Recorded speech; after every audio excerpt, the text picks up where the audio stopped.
आज बच्चे ही गायब है। कमाल है ना, आज बच्चे गायब है। होली का त्योहार नजदीक आ रहा है तो लोग होली में व्यस्त हो रहे हैं।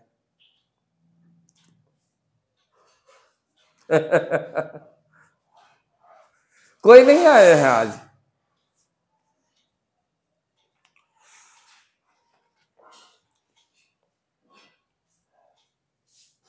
अब क्यों नहीं आए हैं, ये भी आश्चर्य की बात नहीं है। कोई व्यक्ति कहता है कि हम कुछ कर रहे हैं, नहीं, वो खुद कुछ नहीं कर रहा है, वो अपने मन के वृत्तियों के अनुसार ही संचालित हो रहा है। मन उससे करवा रहा है कोई चीज, वो मन के अधीन है, तभी तो आज अनुपस्थित है और परिणाम बहुत ही भीषण होंगे। उसकी कौन परवाह करते हैं।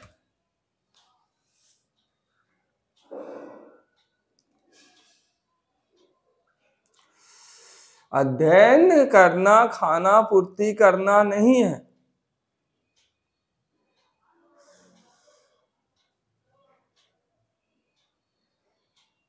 होली का त्योहार आ रहा है तो इसको तो सबसे पहले समझनी चाहिए कि लोग संगठित हैं पर त्योहार के नाम पे संगठित है।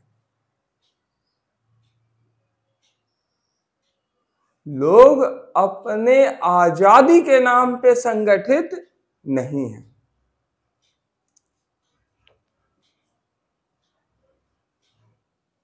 होली का त्योहार, जैसा कि हम लोग जानते हैं, हिरण्यकश्यप की बहन होलिका के आग में जल जाने के और प्रहलाद के, जो हिरण्यकश्यप के पुत्र थे, सुरक्षित आग से निकल आने के कारण मनाए जाते हैं। कौन है होलिका? एक दानवी भावना से ओतप्रोत, दानवी आचरण करने वाली नारी का ही तो पर्याय है। और होलिका है कौन? होलिका वही तो है।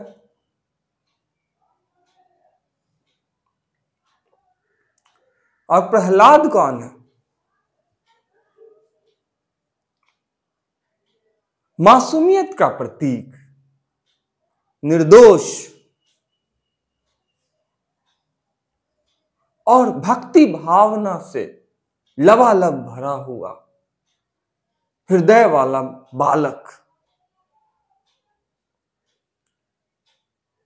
सुनने में ही कितना सुकून देता है।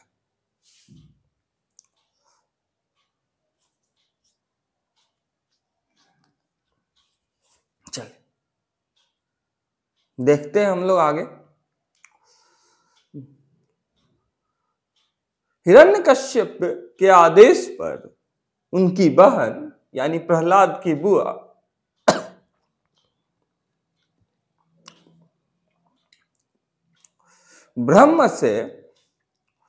ब्रह्मा जी से प्राप्त चादर को अपने तन पे लपेटे हुए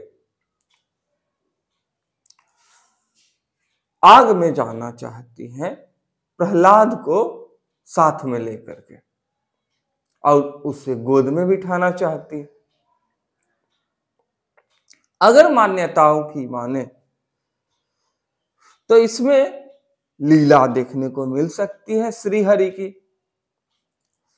जो बड़ी दिलचस्प है। और समझ सकते हैं आप,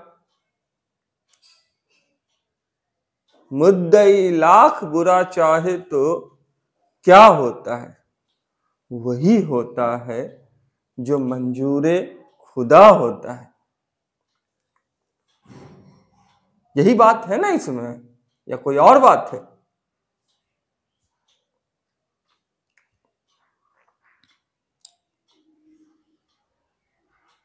वो लेकर तो गई कि प्रहलाद जो है उसके पास वरदान नहीं है, लेकिन होलिका के पास एक वरदानी चादर है। जिस चादर को लपेट करके वो जाए तो कोई अग्नि उसे जला नहीं सकती। तो वो अग्नि में प्रवेश तो कर गई। प्रहलाद भी मासूम बुआ के साथ चल दिए। वो उसे मारना ही चाहती थी। और एक पिता किस हद तक जा सकता है अपनी सत्ता को कायम रखने के भावना से ग्रसित होकर के, खुद को भगवान साबित करने के लिए किस हद तक उसकी महत्वाकांक्षा जा सकती है, उसकी स्वार्थ की प्रकाष्ठा देखी जा सकती है, यहां पे बर्बरता देखी जा सकती है। अग्नि में प्रवेश करते ही जोर का तूफान आया और चादर होलिका के तन से हट करके प्रहलाद के तन से लिपट गया। ये लीला नहीं तो और क्या है, परमात्मा की ये लीला नहीं तो और क्या है। अब श्री हरि के भक्त प्रहलाद से चादर लिपटी हुई है और होलिका जल रही है धू धू करके। और इसी के उपलक्ष्य में होलिका दहन मनाए जाते हैं और होली का त्योहार मनाया जाता है। होली का त्योहार रंगों का प्रतीक है अगर, तो नीला रंग विशालता का प्रतीक है, गंभीरता का प्रतीक है। आसमान नीला, समंदर नीला।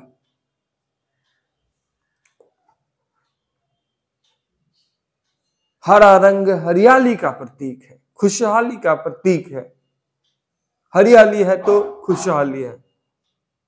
एक हाथ से बजती नहीं ताली है, दुनिया बड़ी निराली है।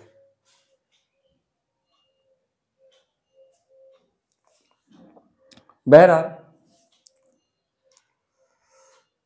तो वहां पे हमें कौन सा चीज देखने को मिला? वहां पे जो हमें देखने को मिल रही है प्रहलाद के संदर्भ में, वो है नियत। अगर नियत सही हो तो नियति सही हो जाती है।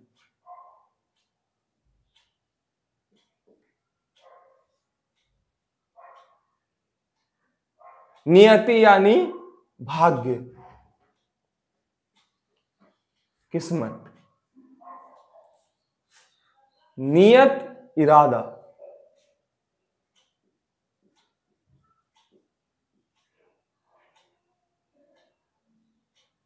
मोटा मोटी मानकर चलिए सोच भी, अगर सोच सही हो तो भाग्य सही होगा, इरादा सही हो तो किस्मत सही हो गई। होलिका के इरादे एकदम गलत थे, हत्यारन थी वो, तो उसके भाग्य में मृत्यु आई। प्रहलाद के इरादे निर्दोष थे, निष्कलंक निष्पाप थे, तो उसके भाग्य में श्री हरि की भक्ति आई, जीवन रक्षा आई। वो सुरक्षित उस परीक्षा से भी उत्तीर्ण हो गए। नियत सही तो नियति सही। आज बच्चे नहीं आए हैं, जब नियत ही गड़बड़ है, होली के नाम पे नहीं आए हैं, नियति कैसे सही हो जाएगी?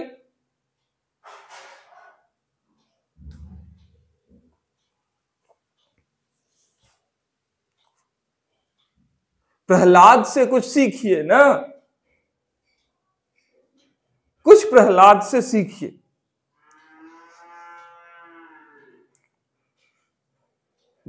मनुष्य के कर्म बोलते हैं। उस समय हिरण्यकश्यप के एक बड़े भाई थे, एक और भाई थे जिनका नाम था हिरण्याक्ष। तो हिरण्याक्ष को उसने क्या किया कि हमारी पृथ्वी को पूरी तरह से ले जा करके उठा करके जलमग्न कर दिया, जल के अंदर में डाल दिया। तो जब पूरी पृथ्वी को ही जल के अंदर में डाल दिया, जिससे मनुष्यों का सर्वनाश हो जाए, सारे जीव जंतुओं का सर्वनाश हो जाए, तो भगवान श्री हरि विष्णु जी का वराह अवतार वहां पे देखने को मिलता है और उनके हाथों हिरण्याक्ष का अंत हो जाता है। वराह अवतार के द्वारा हिरण्याक्ष का अंत होता है। अब आगे चलते हैं। जब हिरण्याक्ष का अंत हो गया तो प्रतिशोध की अग्नि में धधकने वाला हिरण्यकश्यप श्री हरि विष्णु से घोर घृणा करता था। उसे लोग भगवान मानते थे। तो भगवान श्री हरि विष्णु को जब लोग भगवान मानते थे तो उन्हें भगवान मानने वालों को, यानी ऋषियों और संतों को वो सताया करता था और उसने स्वयं को ही भगवान के रूप में स्थापित किया। तो जो आप नहीं है, जबरदस्ती अगला से वो चीज मनवा रहे हैं, जबरदस्ती पाप है।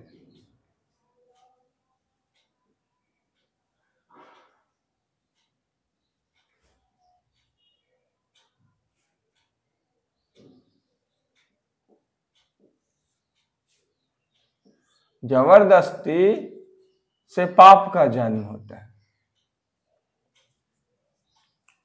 आप अगले से कर्म करने का अधिकार कभी नहीं छीन सकते, वही तो पाप है। पाप का घड़ा भरना चालू। उसने स्वयं को ही भगवान के रूप में स्थापित किया, अपने शक्ति से, अपने वरदान से, ब्रह्मा जी के द्वारा प्राप्त वरदान से। उसने ये बात कही अपने वरदान में ब्रह्मा जी से कि मुझे ना तो कोई दिन में मार सकता है, ना ही रात में मार सकता है, रात में भी नहीं मार सकता। उसने चाल चली यहां पे भगवान को बेवकूफ बनाने की, जैसा कि सारे असुर चलते हैं, ये थोड़े ज्यादा चल लिए।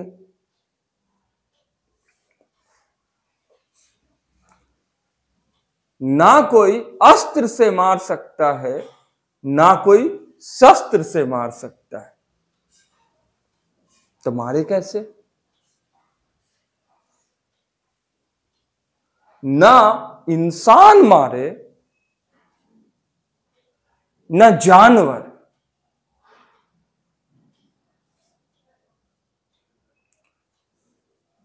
मेरी मृत्यु न तो देवता से हो और ना ही दानव से हो। और तो और उसने एक नई बात इसमें जोड़ दी,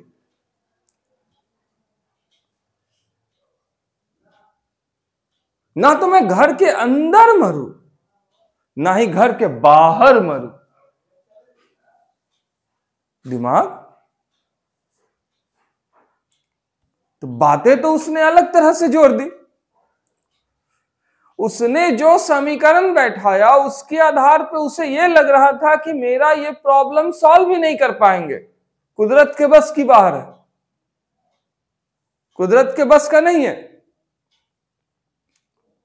कि वो हमें मार सके। और इसके नशे में वो चूर हो गए। स्वर्ग लोक तक जीत लिए, पाताल लोक तो उनकी थी, देवलोक भी जीत लिए, पाताल लोक भी, पृथ्वी लोक पे भी वो जीत गए, शासन करने लगे। जबरदस्ती दूसरे को कहना कि तुम मुझे भगवान मानो, और जो आप नहीं है, आप वो खुद को दिखा रहे, तो बेवकूफ कौन है? कौन है यहां पे बेवकूफ? जाहिर सी बात है, हम खुद हैं ना।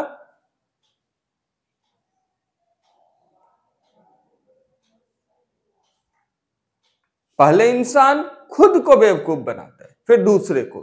तोड़ा मन दर्पण कहलाए, भले बुरे सारे कर्मों को देखे और दिखाए।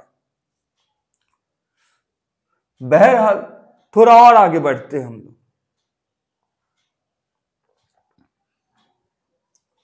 देखिए,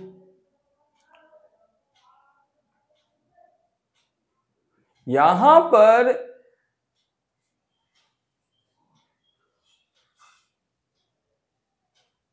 जब आप दीपक जलाते हैं तो अंधेरा सिमट करके दीपक के नीचे आ जाता है, चिराग तले अंधेरा। ठीक उसी प्रकार से जहां पे समस्या हो, ठीक है, उसी समस्या के इर्द गिर्द कहीं पर समाधान घूमता है।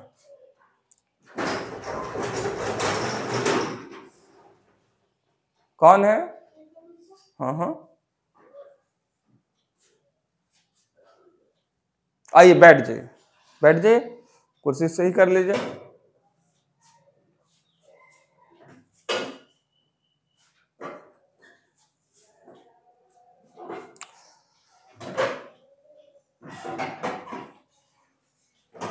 अरे गिर जाएगी वो सब, क्या आप कर रही हो छोटे? आपको बैठने ही है ना, बैठिए।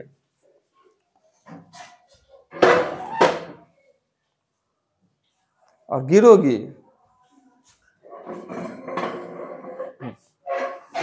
अब कुछ मत करो, डिस्टर्ब नहीं करो सर को। सर पहले ही बहुत डिस्टर्ब है, कोई नहीं आए हैं पढ़ने के लिए। इधर आइए। कहाँ है वो?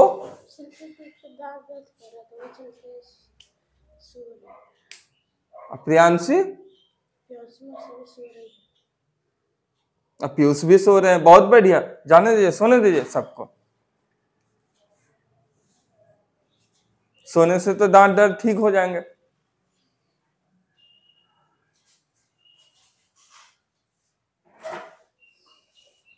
अगर कोई आपको मारने आया, ठीक है, और आपको चोट लग गई और आप बॉर्डर पे लड़ रहे हैं, तो आप उसे सौंप देते हैं तो आपके दर्द का निवारण हो गया, अगला छोड़ देगा।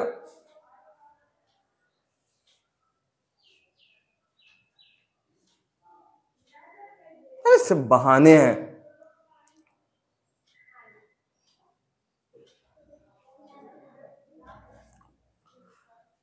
चलिए थोड़ा सा और आगे चलते हैं।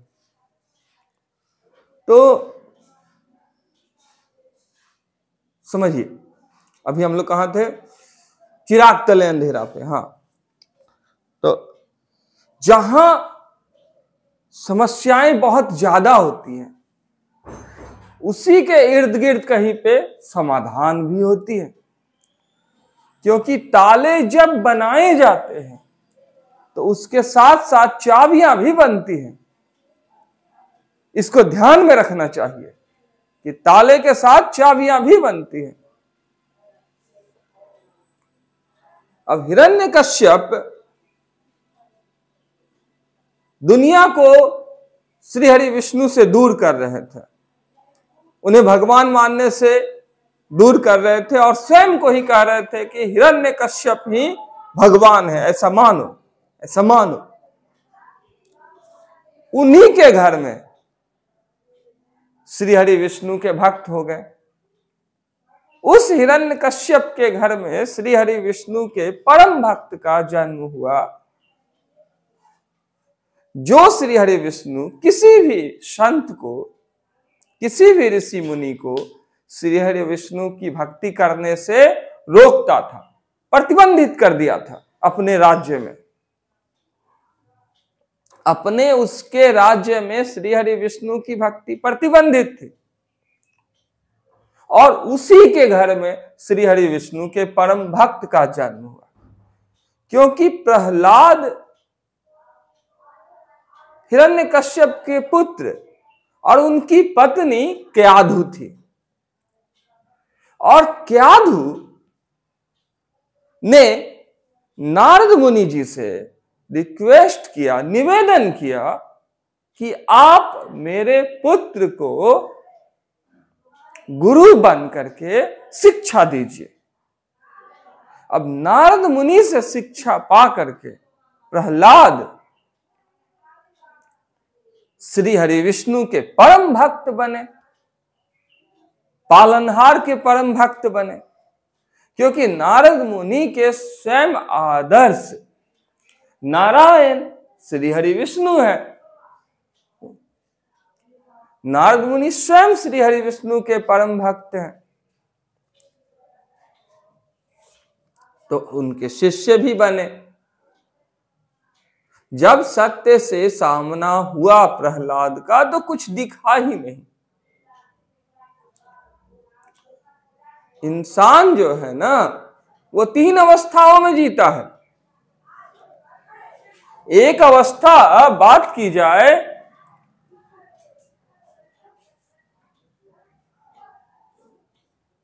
तो जोश की होती है।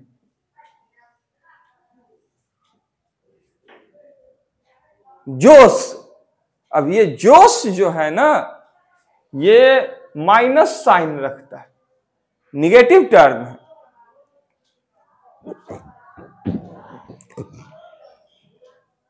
जोश की अवस्था अलग है। अक्सर आप सुने होंगे, जोश में आकर इंसान होश खो देता है। तो 2 जगह जोश समाप्त होता है, एक चालाकी की ओर,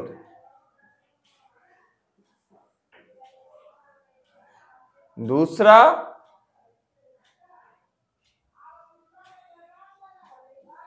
लापरवाही की ओर।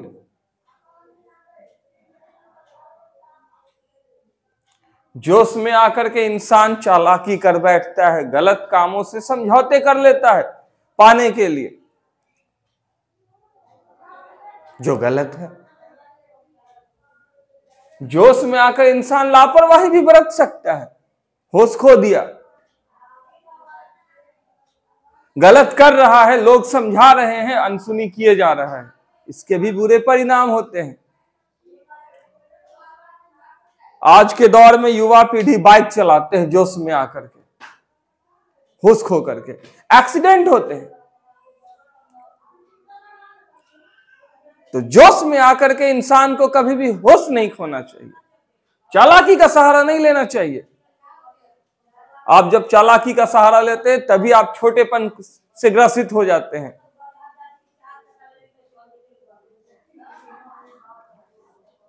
इंसान महान बनकर के बड़ा होता है, चालाक बनकर के नहीं। और लापरवाही बुरी बात है। अगला समझा रहा है आपको कि पढ़ाई कीजिए, पढ़ाई कीजिए, और आप सोते रह जाते हैं, मोबाइल देखते रह जाते हैं, टेलीविजन देखते रह जाते हैं, दोस्ती यारी करते रह जाते हैं, और भी नशा करते रह जाते हैं, स्मोकिंग, ड्रिंकिंग। जब सांप बिल में चला गया, लाठी पीट कर क्या फायदा। जब चिड़िया चुग गई खेत, तो पछता कर क्या फायदा। जब समय निकल जाएगा, एग्जाम सिर पे होगा, तब तैयारी करने का समय मिलेगा। अंतकाल से अच्छा है कि आज को ही अंतकाल मान करके तैयारी किया जाए।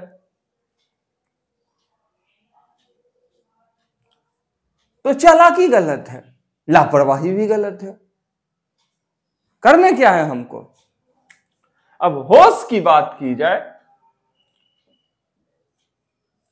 तो होश में भी दो बातें हो सकती है, समझदारी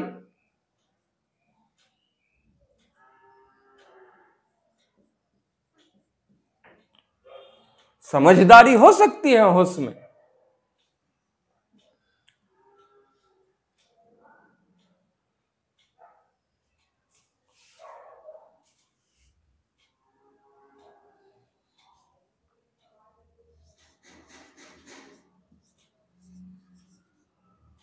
कर्तव्य, ये प्लस साइन है।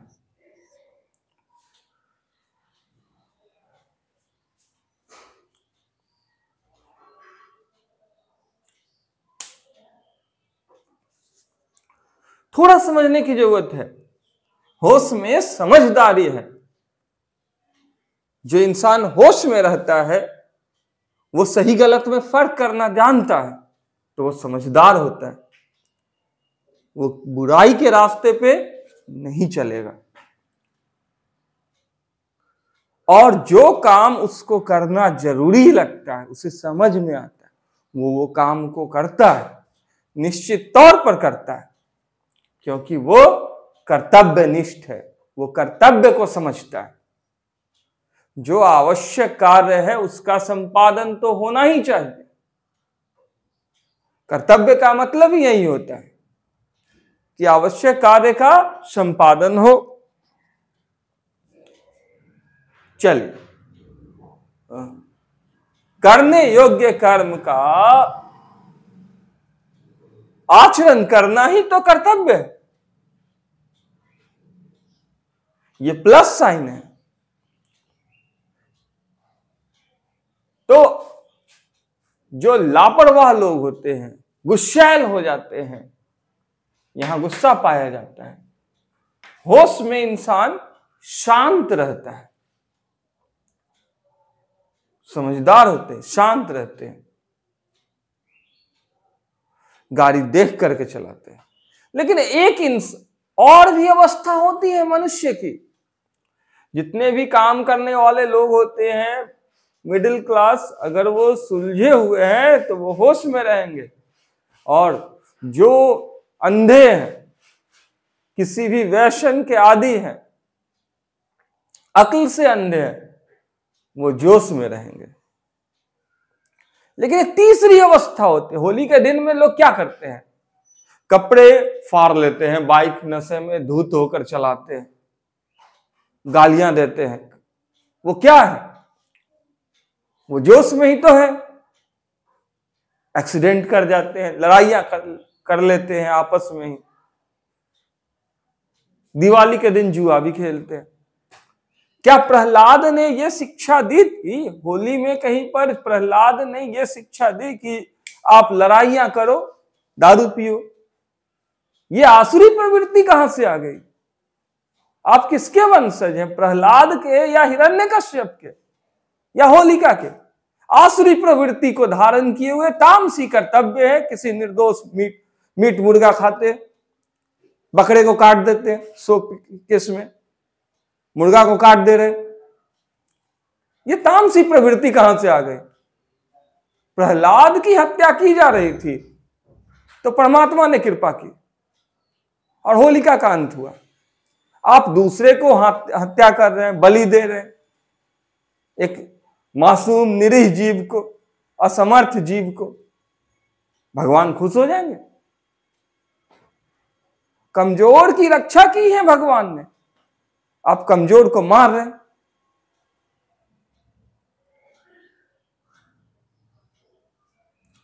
उसका आपका क्या मुकाबला? खैर, आगे चलते हैं हम लोग।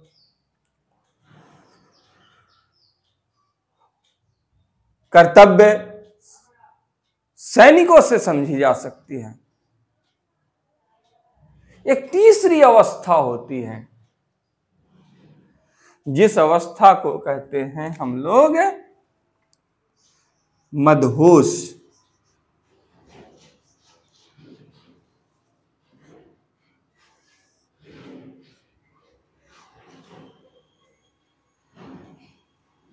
या खुमार।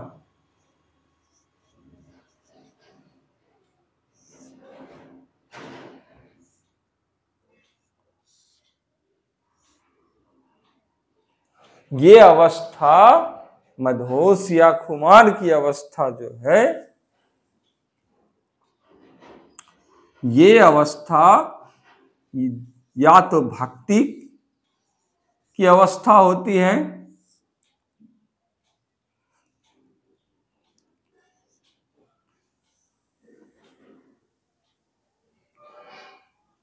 या समर्पण की।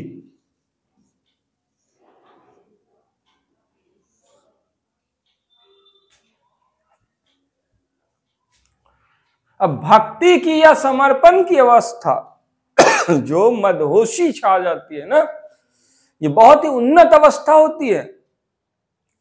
इस अवस्था को कहा जाए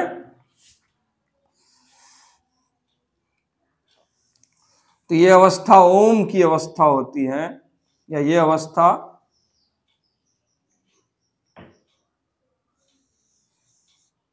इन्फिनिटी की अवस्था होती है। तो ओम की अवस्था ऐसी अवस्था जो अंतहीन, उदासीन, संसार से विरक्ति की अवस्था, संसार के किसी भी चीज में लगाव नहीं, इच्छा द्वेष दोनों का त्याग, प्रेम दुश्मनी जलन सबका त्याग,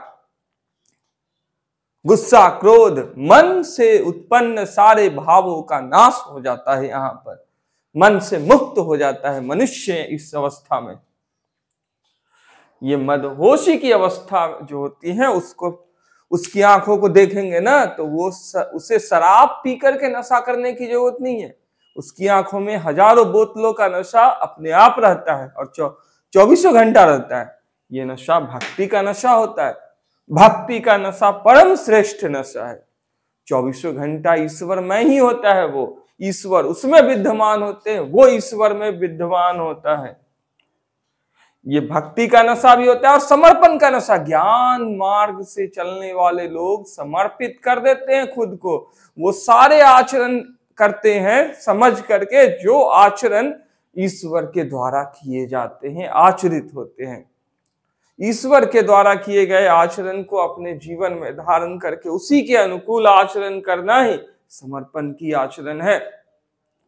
जितने भी पढ़ने वाले विद्यार्थी लोग हैं वो या तो समर्पित कर दे स्वयं को गुरु में, गुरु के श्री चरणों में, या उनकी भक्ति करे। दोनों ही उत्तम अवस्था है। अब इन दोनों में श्रेष्ठ है ये।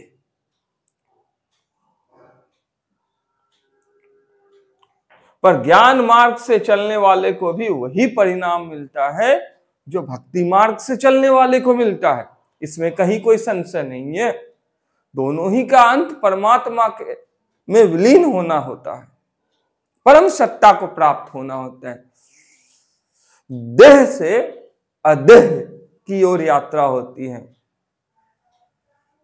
भौतिक जगत से चारित्रिक जगत की ओर यात्रा होती है।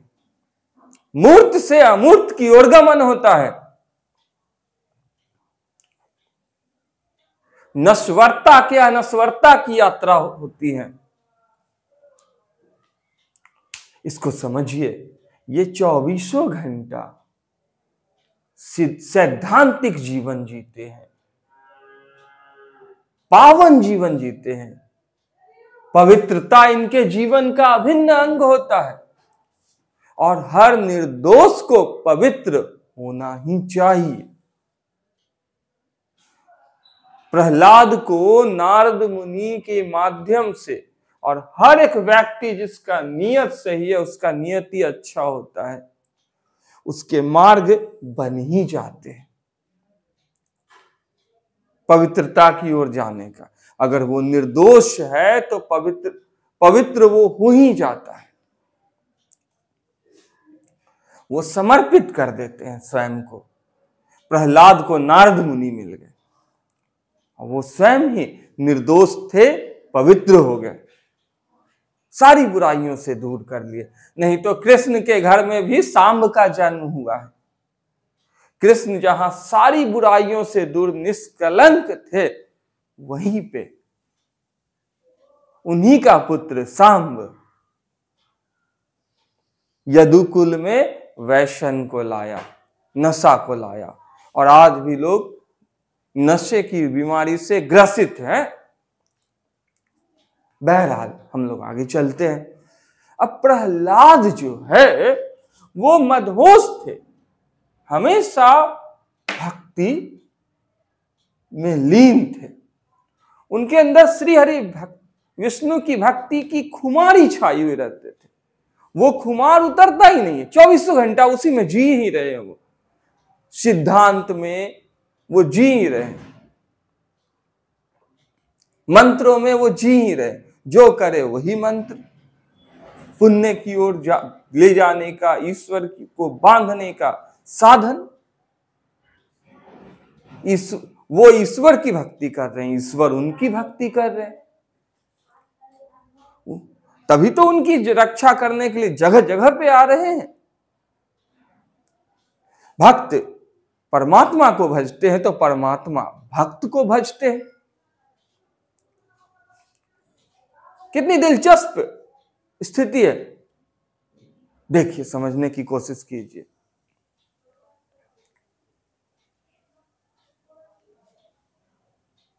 अब ऐसे इस स्थिति में जब प्रहलाद को बांध करके हिरण्यकश्यप ने पूछा कि तुम्हारा भगवान कहां है, तो वो सब जगह है। इसका मतलब वो इस खंभे में भी है। जब हिरण्यकश्यप ने ऐसा कहा तो प्रहलाद ने कहा, हां वो इस खंभे में भी है। हां पिताजी, वो इस खंभे में भी है। उनकी मृदुलता का अंत नहीं हो रहा है। हिरण्यकश्यप आवेशित प्रवृत्ति के इंसान, अब प्रहलाद मृदुलता को प्राप्त इंसान, मासूमियत को, मीठे वचन। हां पिताजी, वो इस खंभे में भी है। उन्होंने खड्ग निकाला अपना और तलवार से मारना चाहा।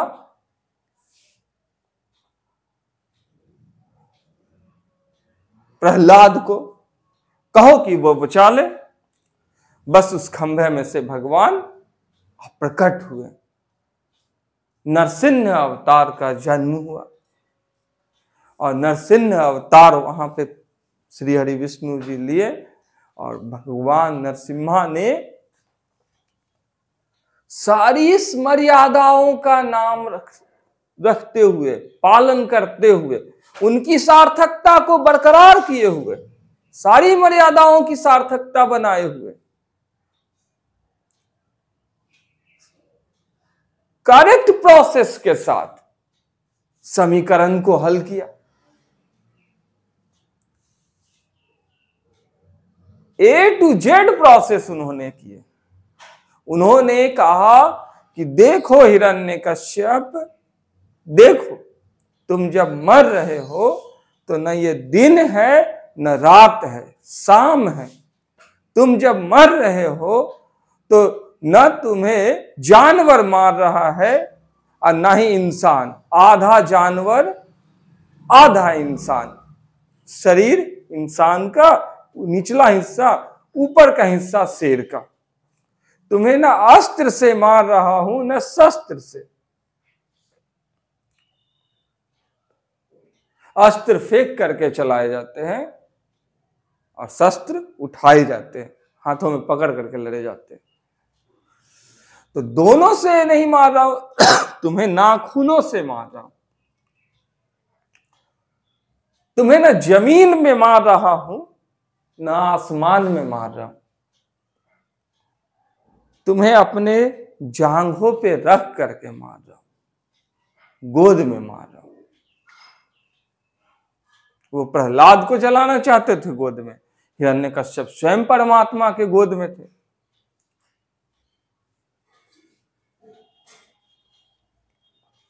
जाकी रही भावना जैसी, प्रभु मूरत देख ही तिन तैसी।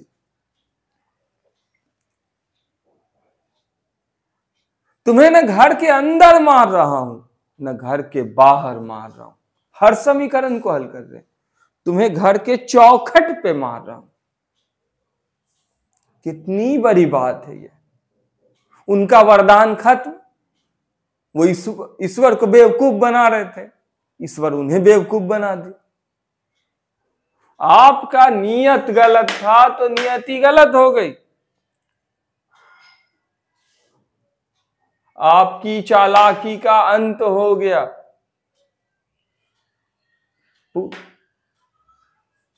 प्रहलाद की भक्ति की जीत हुई।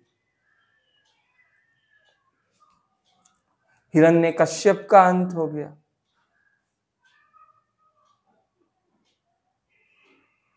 मासूमियत हर हाल में उपेक्षा की वस्तु नहीं है। ना तो दुआ खा ली जाती है, ना ही बद्दुआ खा ली जाती है। होली मनाइए तो सादगी, सौम्यता, सौहार्द, सामंजस्य, सहिष्णुता के साथ मनाइए। होली पवित्रता का त्योहार है। दिखावे की, छल कपट करने की, ईर्ष्या द्वेष की, दुश्मनी निकालने का त्योहार नहीं है। कर्म कीजिए प्रहलाद की तरह, तब वास्तव में आप होली मना रहे हैं। कोई एक दिन का त्योहार नहीं है। होली एक अपने आप में जीवन शैली की पर्याय है। तो जीवन शैली बनाइए प्रहलाद जैसी। नहीं तो होलिका तो चारों ओर है, हिरण्यकश्यप तो हर जगह है।